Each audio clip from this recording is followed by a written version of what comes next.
Lesson 4, the self from psychological perspective. William James' self-theory. He is an American philosopher and psychologist. He categorized the self into I and me. So, the same concept by Herbert Mead. However, he defined it differently. According to him, I is the subject responsible for thinking and making awareness and self-awareness possible. So, yung I, ito yung nagre-represent sa thinking self, that we are conscious, that we are aware of our environment, of ourself. The me represents the object. If the person makes himself the object of his thinking, then that's me. Okay? So, an object to be reflected upon, an object that is capable of arousing emotion and prompting actions. Kung ang focus ng thinking self ay sa mismong sarili, then that represents me, the me self. Another concept of self is the true and false self by Donald Winnicott. Winnicott is an English pediatrician and psychoanalyst who studied child development. According to him, it is true play where he observed children or people as having the true and false self.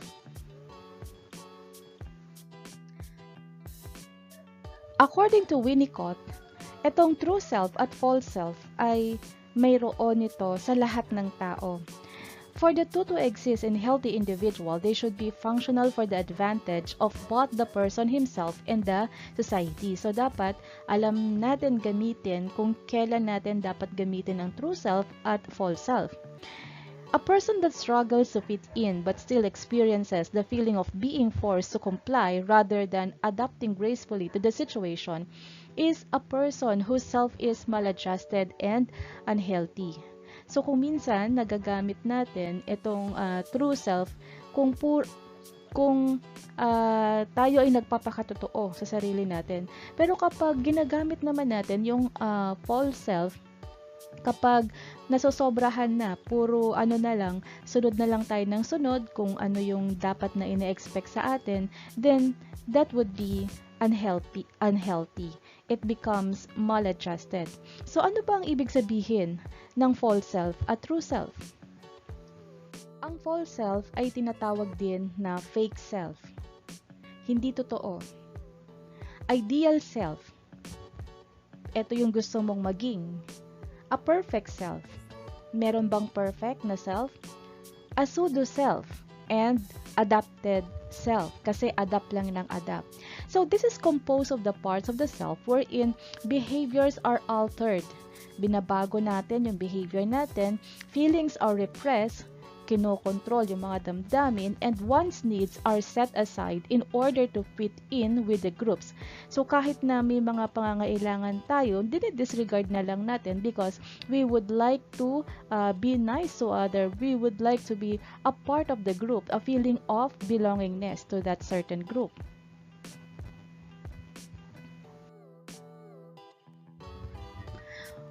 False self is when a person has to comply with mores, grace, and fashions.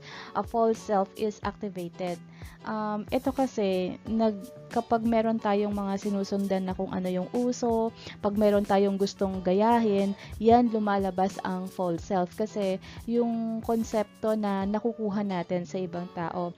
The false self constantly seek to anticipate the demands and expectations of others in order to preserve and improve relationship. So, itong false self, ito yung pinapakita natin sa ibang tao para makaiwas ng conflict, para hindi na magkaroon ng gulo, para hindi na magkaroon ng issue, comply na lang ng comply, sunod na lang ng sunod, si false self. Paano nadidevelop ang false self? Ang sabi ng author na si Winnicott, nagsimula daw ito nung tayo ay bata pa. Sunod tayo ng sunod kung ano ang sinasabi ng ating mga magulang. Sa bahay, nagkakaroon din tayo ng mga rules and regulations. Sometimes meron tayong gusto pero hindi yon ang dapat na ine-expect sa atin ng family, kaya susundin natin kung ano yung ine-expect ng iba. So dito nabubuo yung social mask. Ginagawa natin yung isang bagay because we would like to be accepted by the people around us, by the environment or society. But sometimes we go to our true self, we proceed to our true self, and we wear this social mask uh, just to play the role of false self in dealing with others. In addition, ang false self ay ginagamit para maging form of defense, and ito rin ay ginagamit para ma-hide natin, maitago ang true person or the true self. Kasi natatakot tayo na baka ma-reject or magkaroon ng failure. So, it usually surface if the person is forced to comply with the existing social norms and standard. Kasi meron tayong sinusunod na standard. Po pwedeng societal rule, family rule, sa organization rule, school rule, and so on. At times, false selves enables the person to form superficial but productive social relations. So, bakit sinabing productive social relations? Kasi hindi naman all the time negative or unhealthy ang false self. Ang false self ay pwede rin gamitin, okay? It could either be healthy false self and unhealthy false self. So, what's the difference? Let's proceed. Ano ba ang pagkakaiba ng healthy false self sa unhealthy false self? Ang unhealthy false self, it happens when an individual who may seem happy and comfortable in his or her environment but actually feels forced to fit in and constantly need to adjust his or her behavior to adapt to the social situation is said to have an unhealthy false self. So, nagiging unhealthy kasi palagi ka lang nag-a-adjust para sa ibang tao. Palaging parang napipilitan ka lang na gawin yon just to avoid conflict. Hindi ka nagpapakototoo at regularly na nangyayari yon, kaya it becomes unhealthy. So I highlighted feels forced kasi ginagawa mo lang yon palagi para makapag-adjust dun sa mga ine-expect sa'yo ng iba. But in reality, you are not really happy and you are not really comfortable. So, paano naman nagiging healthy ang false self? Healthy false self is when the person has false self but can still function in the society, feels that it is still connected with the true self, thus it can be compliant without feeling guilty that it abandoned its true self. So, ang ibig sabihin nito, nagiging healthy ang false self kasi alam mo siya kung kailan mo siya dapat gamitin. Halimbawa, ginagamit mo yung false self para makibagay sa ibang tao, pero hindi ibig sabihin na nakahiwalay ka sa true self mo. Alam mo na ginagawa mo lang yon kasi on that particular situation. Pero alam mo din kung kilala mo din ang sarili mo, who you really are. Yung true self, connected pa rin siya doon sa false self.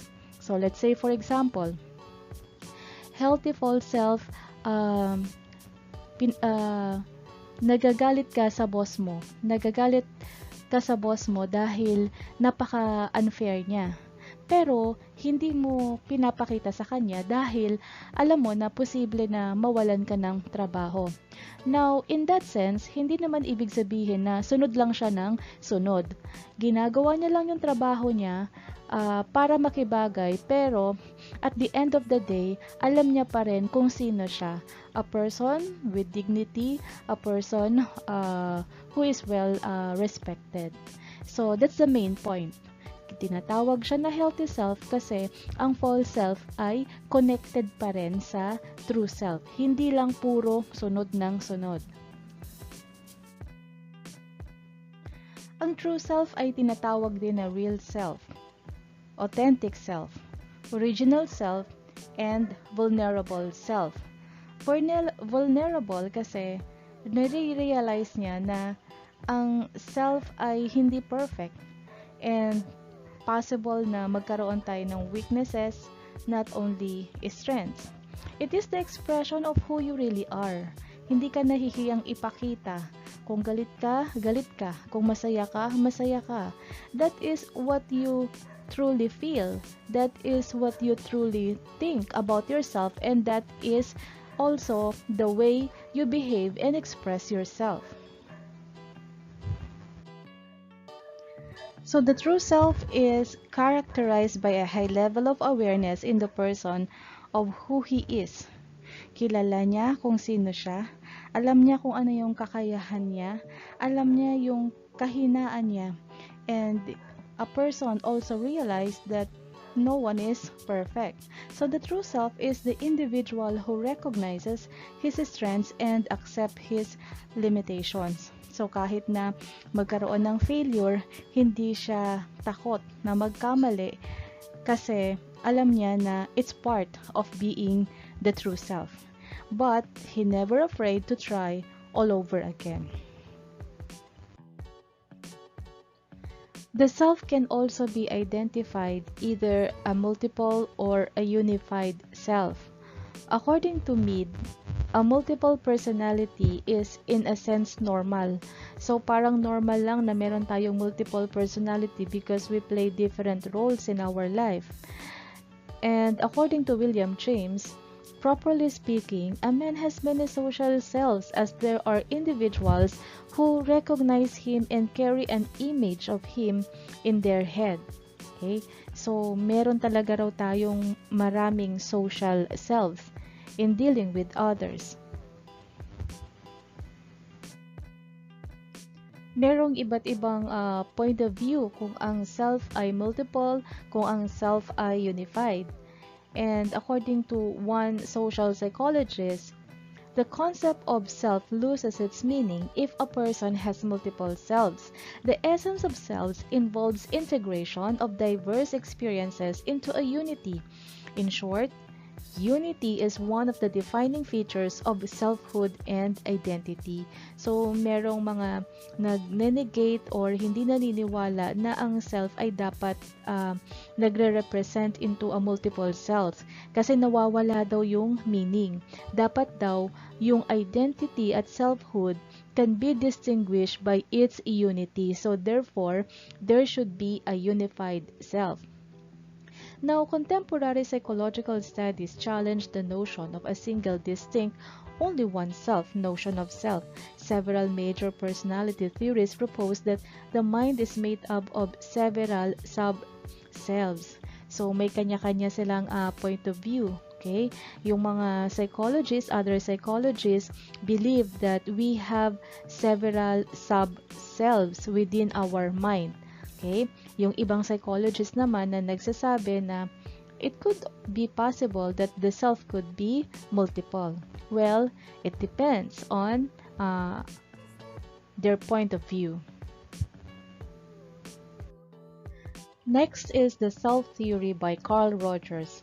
According to him, our self is composed of ideal self and real self. The ideal self is also known as idealized self-image. Idealized image of self that the individual has developed based on what you have learned and experienced. So, pag sinabi natin ideal self, ito yung self na gusto mong maging.